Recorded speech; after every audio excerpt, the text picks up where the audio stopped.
El invierno no llegó. Golpeó. Bajó desde las crestas con un peso helado que convertía la respiración en vapor espeso y hacía crujir los troncos como huesos resecos. Y cuando por fin se instaló sobre las montañas rocosas, trajo un frío tan persistente que incluso el fuego parecía dudar antes de arder. En una cabaña de madera áspera, construida a más de 2.400 metros de altura, Jeb Thornton descubrió que la leña podía arder como un demonio dentro del fogón y aún así el suelo permanecer helado, tan frío que caminar descalzo equivalía a pisar un río de hielo. La estufa ardía, respiraba, iluminaba la estancia con un rojo vibrante, pero el termómetro clavado a un costado de la chimenea era un recordatorio cruel. Por más que alimentara las llamas, el piso nunca superaba los 18 grados Fahrenheit. El calor se quedaba arriba, como si tuviera miedo de tocar la madera, y sus pies, envueltos en 3 pares de calcetines, dolían como si estuvieran desnudos sobre nieve. Lo más frustrante era que su casa no tenía fallas evidentes, no había rendijas abiertas, ni troncos mal tallados, ni arcilla desmoronada en los intersticios. Siguiendo todos los planos que los colonos repetían como religión, Jeb había construido una vivienda ejemplar. Las paredes cerraban el viento, la chimenea expulsaba el humo sin retrocesos, el techo aguantaba cargas de nieve sin que una sola gota se filtrara, y aún así, un frío terco se aferraba al suelo como un animal que no quiere ser expulsado. Cada tronco que lanzaba al fuego desaparecía en minutos, convertido en brasas que daban luz pero no calor. En 10 días quemó 2 cordones completos y el invierno apenas había comenzado. Su cuerpo estaba caliente en el pecho, pero sus piernas sufrían como si durmiera al raso. Bajo ese mismo cielo duro, otros colonos repetían el mismo ritual desesperado. Hombres fuertes, con hombros anchos y valor suficiente para enfrentarse a un oso, pasaban las noches con las rodillas junto al fogón, temblando como si fueran ancianos frágiles. El aire podía alcanzar los 50 grados Fahrenheit cerca del techo, pero a 6 pasos del fuego, el agua de un balde se congelaba antes del amanecer. Eso no era vida. Era supervivencia primitiva. Era quemar madera para alimentar una ilusión de calor. El piso funcionaba como una tumba fría que absorbía cada chispa de energía que intentaba elevar la temperatura interior. No importaba cuánta leña se quemara, no importaba cuántas mantas se apilaran. El frío siempre ganaba, pero Jeb tenía algo que los demás no. No conocimiento de libros, sino memoria heredada. Su padre había llegado desde los Alpes suizos, donde nadie construía una casa sin antes pensar en el suelo, donde se sabía que la tierra no es un cuerpo muerto, sino un depósito inmenso de frío que roba calor como un ladrón silencioso. Cuando era niño, Jeb había visto cómo su padre aislaba vigas, elevaba cimientos y añadía grava para que la humedad no trepara por la madera como hiedra venenosa. Había aprendido que el calor puede guardarse bajo los pies como agua en una jarra. Más tarde, al convivir con los Ute, descubrió una idea aún más extraña. Ellos calentaban piedras, las enterraban y dejaban que irradiaran calor durante días, como si la tierra fuera un pulmón capaz de exhalar calor lentamente. No necesitaban hogueras toda la noche, necesitaban entender cómo la temperatura viaja a través del suelo. Esa mezcla de experiencias quedó dormida durante años, hasta aquel invierno en que el frío comenzó a parecer un enemigo inagotable y la leña se convirtió en un recurso que se escapaba entre los dedos. Mientras otros maldecían al viento y golpeaban las paredes para intentar entrar en calor, Jeb caminaba por su casa en silencio, estudiando cada rincón con la paciencia de un cazador que sigue rastros invisibles. Se arrodilló, puso la palma sobre el piso y sintió cómo el frío subía por su muñeca como si el suelo aspirara su sangre. Allí comprendió algo que cambiaría su vida. El problema no era la estufa, el problema no era la leña, el problema era la tierra bajo sus pies, actuando como un gigante dormido que devoraba todo el calor que intentaban producir. Pero la idea que comenzó a formarse en su cabeza no era sencilla de aceptar. Si el frío venía del suelo, entonces había que transformarlo en aliado, había que obligar a la tierra a almacenar calor en vez de robarlo, había que convertir el suelo en una fuente cálida. Esa idea lo obsesionó, no se lo contó a nadie, ni siquiera colocó la primera pala sin antes pensar durante semanas. Sabía que cuando los vecinos lo vieran escarbar bajo el piso lo llamarían loco. Sabía que dirían que el hielo le había enfriado el sentido común. Sabía que intentar algo tan distinto en una tierra donde todos creían tener la razón lo convertiría en motivo de risa. Pero también sabía que morir de frío era una forma estúpida de conservar orgullo. Una tarde se quitó la camisa, tomó la pala y comenzó a excavar dentro de su propia cabaña. Levantó tablas, apartó tierra, sudó en un invierno que hacía temblar a los demás. Quería un pozo profundo, no para agua, sino para calor. Cavó hasta que el piso dejó de ser un piso y se convirtió en un cráter. Los vecinos lo observaron con cejas levantadas y bromas a media voz. Un hombre cavando dentro de su casa era una rareza. Un hombre cavando un pozo donde dormía era pura locura. Nadie entendía que lo hacía para guardar el fuego donde nadie más había pensado guardarlo. Cuando el agujero estuvo listo, comenzó la segunda parte del plan. Recolectó piedras grandes del río, las calentó en hogueras al rojo vivo, las bajó con cuidado y las colocó en el fondo del pozo como quien almacena oro. Luego cubrió las rocas con tierra seca y arena, creando un colchón que respiraba calor hacia arriba con lentitud constante. Esa noche encendió el fogón como siempre, pero algo había cambiado. El termómetro, inmóvil durante semanas, subió 1 grado, luego otro más, y cuando por fin se quitó las botas y pisó el piso, por primera vez el suelo no mordió su piel. Ese fue el comienzo de algo que nadie imaginó.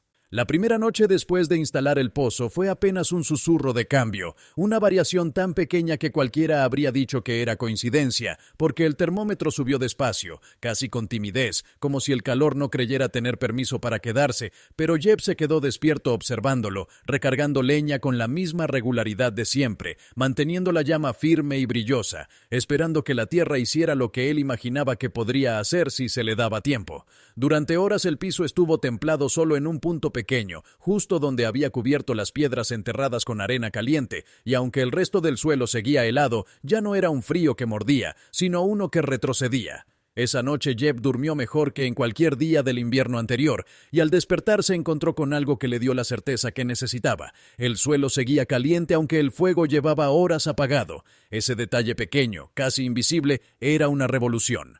El calor no se había perdido durante la noche porque no había tenido dónde escapar. La tierra, funcionando como depósito, piedra por piedra, había conservado temperatura incluso sin llamas. Jeb comprendió entonces que no necesitaba quemar más leña, necesitaba quemarla mejor, no para calentar el aire fugaz del techo, sino para alimentar su pozo térmico, igual que uno alimenta un depósito de agua para usarlo durante el día. El calor no se sostenía con fuerza, sino con paciencia acumulada. El segundo día repitió el proceso con el método calculado de quien ya ha visto al animal respirar. Calentó piedras durante horas, bajó cargas enteras al pozo, cubrió, selló, dejó reposar el calor. La casa empezó a cambiar su comportamiento térmico como si estuviera aprendiendo un idioma nuevo. El frío del suelo ya no subía a devorar calor. Ahora lo retenía, ahora lo esparcía poco a poco como brasa profunda que nunca se apaga. Cuando el termómetro marcó algo que él y ningún colono había visto jamás, 42 grados Fahrenheit más que el exterior, Jeb no sonrió por triunfo, sino por alivio puro. Había encontrado la manera de vivir sin que el invierno lo redujera a un animal tembloroso. Suscríbete si te gusta el video. Los vecinos llegaron ese mismo día atraídos por algo que no podían explicar. La chimenea de Jeb no escupía humo desesperado como las suyas, sino un hilo constante y moderado, como si su fuego respirara tranquilo, sin necesidad de devorar troncos a toda velocidad. Lo observaron caminar por la cabaña descalzo, con el rostro relajado, sin la tensión en la mandíbula que el frío genera cuando uno no puede dejar de apretar los dientes. Ninguno entendía lo que veían. El suelo estaba tibio. No ardiente, no abrasivo, sino cálido como la panza de un animal grande que duerme. ¿Qué demonios hiciste?, preguntó uno, temblando aún con 3 capas de lana. Jeb no explicó nada la primera vez. Los dejó mirar. Los dejó tocar el piso, observar el termómetro, sentir en la piel la diferencia imposible. No quería defenderse de la burla porque la burla ya no tenía dientes. La evidencia hablaba sola. A la mañana siguiente, 3 hombres regresaron con palas al hombro y un brillo incómodo en los ojos. Ninguno reconoció en voz alta que querían aprender. Preguntaron con rodeos, fingieron curiosidad casual, pero Jeb ya sabía leer la necesidad de un hombre congelado. Esa necesidad se reconocía por la forma en que alguien mira una fuente de calor, como quien mira agua en medio del desierto. Cuando les mostró el pozo, no lo hicieron con admiración inmediata, sino con escepticismo agresivo. Ese que usa quien teme haber estado equivocado por demasiado tiempo. «Puro trabajo inútil», dijo uno, aunque mantenía la mano extendida sobre el suelo tibio como si quisiera convencerse de lo contrario. «¿Y qué pasará cuando el calor se acabe?», cuestionó otro. Jeb no respondió con teoría, sino con experiencia. Abrió la trampilla, bajó por la escalera, retiró un poco de arena y dejó que el vapor leve escapara de las piedras enterradas como un aliento antiguo. El silencio en la cabaña se volvió pesado. Ningún hombre en aquellas montañas había visto un pozo que expulsara calor en lugar de agua. Ninguno había pensado en que la tierra podía devolver lo que se le daba. Los días siguientes fueron un desfile de incredulidad convertida en necesidad. Las noticias corrieron por el valle, primero como murmullo curioso, luego como pregunta seria, luego como urgencia. Algunas familias que habían gastado ya la mitad de su leña porque el frío no daba tregua, comenzaron a excavar dentro de sus propias casas con picos torpes y poca paciencia. Creían que un agujero bastaba, creían que enterrar rocas sería suficiente, pero no lo era. Las primeras imitaciones demostraron algo que Jeb ya sabía antes de hablar: un invento no se copia con prisa. Las casas que cavaron pozos sin calcular profundidad terminaron llenas de humedad. Las que no calentaron las piedras con suficiente tiempo solo lograron fundir nieve del suelo sin almacenar nada. Algunas familias rellenaron los pozos demasiado pronto y crearon cámaras que condensaban vapor en lugar de irradiar calor. La nieve entró en las rendijas, la madera se humedeció, el frío regresó, la desilusión se volvió burla de nuevo. Thornton tuvo suerte, decían. La montaña lo favoreció una sola vez, pero no era suerte. Era técnica, era comprensión lenta, madura, paciente. Los colonos no tardarían en comprenderlo de verdad, no esa semana ni siquiera ese invierno, sino cuando la tormenta grande llegara. Y cuando llegó, lo hizo como un animal antiguo, extenso, furioso. Nadie estaba preparado para lo que sucedió después. Vaya. La tormenta que llegó a finales de enero no fue invierno, fue juicio. Un viento implacable golpeó las crestas con la furia de un animal acorralado y descendió por los barrancos levantando torbellinos de nieve que se estrellaban contra las cabañas con un sonido semejante al de piedras arrojadas por gigantes. El cielo permaneció oscuro durante 3 días y 3 noches, sin que el sol lograra abrir un resquicio entre las nubes, y el frío se instaló con una intención tan profunda que parecía querer borrar a los hombres del mapa. La madera crujía como si la montaña quisiera partirla, el hielo cubría las ventanas por dentro y los animales respiraban vapor blanco incluso dentro de los establos. Fue en ese escenario donde se sabría quién tenía una casa y quién solo tenía un techo. Las familias que habían intentado copiar el pozo sin comprender su razón se encontraron atrapadas en viviendas que parecían cavernas congeladas. Quemaban leña sin cesar y aún así no conseguían más que un aire tibio que se desvanecía con cada ráfaga. Las piedras enterradas se enfriaban con rapidez porque no habían almacenado suficiente energía. El calor escapaba, la humedad subía por los tablones, las rodillas dolían por el frío acumulado, y la desesperación entraba por la puerta como si fuera un invitado inevitable. Algunos hombres se maldecían en voz alta, otros culpaban al clima, otros intentaban justificar su fracaso, diciendo que aquel sistema nunca había tenido sentido. Mientras tanto, en la cabaña de Jeb Thornton, el termómetro parecía un artefacto de otro mundo. Incluso cuando el viento soplaba con fuerza suficiente para hacer temblar los aleros, el suelo conservaba una calidez que parecía desafiar la lógica. No era un calor exagerado ni artificial, sino una temperatura firme que hacía que caminar descalzo no solo fuera posible, sino sorprendentemente agradable. La estufa funcionaba con menos intensidad que en un día normal, y aún así la vivienda permanecía confortable.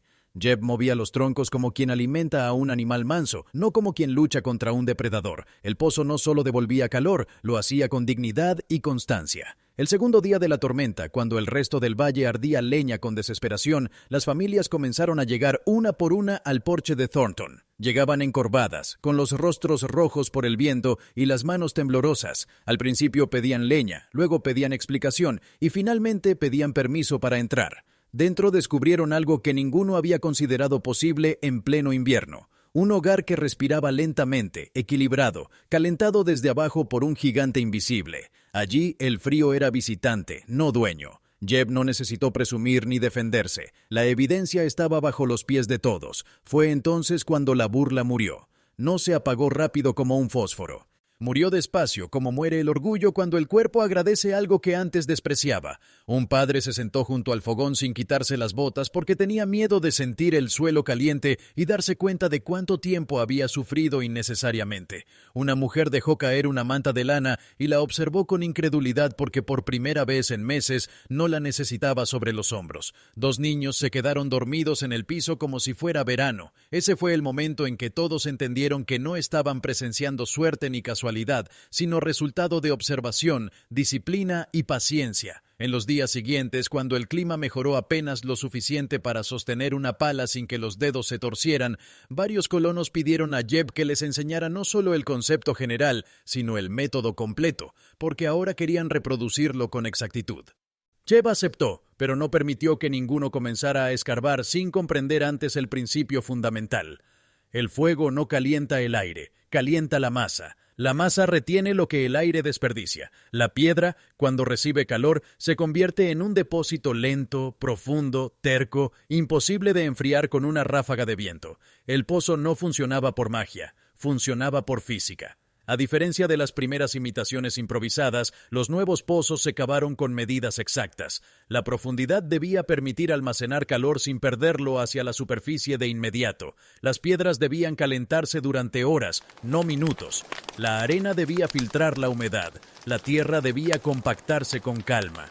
Este proceso no se hacía con prisa, se hacía con intención, y poco a poco, uno por uno, los hogares comenzaron a transformarse desde dentro. Casas que habían sido mausoleos del frío empezaron a ser lugares donde se podía comer, dormir y conversar sin bufandas en el cuello.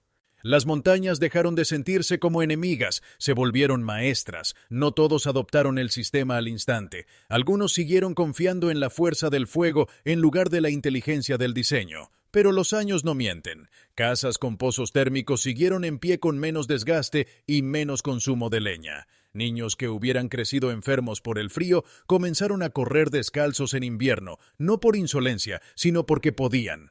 Las familias que antes temían a la noche se encontraron contando historias largas mientras el suelo irradiaba calor como un latido constante. La frontera, por un instante breve en la escala de la historia, pareció domesticar el invierno. El pozo de Jeb no se convirtió en un monumento ni en un invento patentado. Fue una idea que se propagó sin banderas. Los colonos no lo celebraron con discursos, lo agradecieron construyendo. Repitieron el principio en otras montañas, adaptaron el método a climas diferentes, excavaron cámaras más amplias, enterraron piedra más densa, elevaron estándares invisibles. Cada hogar cálido fue una evidencia silenciosa de que el ridículo inicial nunca fue prueba de error, sino señal de visión adelantada. Jeb no buscó reconocimiento, nunca levantó la voz para recordar que todos se habían reído cuando cavaba su hueco dentro de la casa. Tampoco lo necesitó. Sabía que cada invierno demostraba la verdad mejor que cualquier palabra. Sabía que el calor bajo los pies de los demás hablaba por él. Sabía que un invento útil no se defiende, simplemente se usa. Con el tiempo, cuando los nietos de aquellos colonos contaron la historia, ya nadie recordaba las burlas. Recordaban una cabaña cálida, recordaban un hombre que comprendió la montaña mejor que los manuales. Recordaban que, a veces, el que cava donde nadie cava no está perdiendo tiempo, está fundando el futuro. Y en las noches más frías, cuando el viento seguía gruñendo como un lobo antiguo afuera, el pozo seguía respirando calor desde las entrañas de la tierra, como si el invierno jamás hubiera tenido derecho a entrar del todo. Suscríbete si te gustó el video.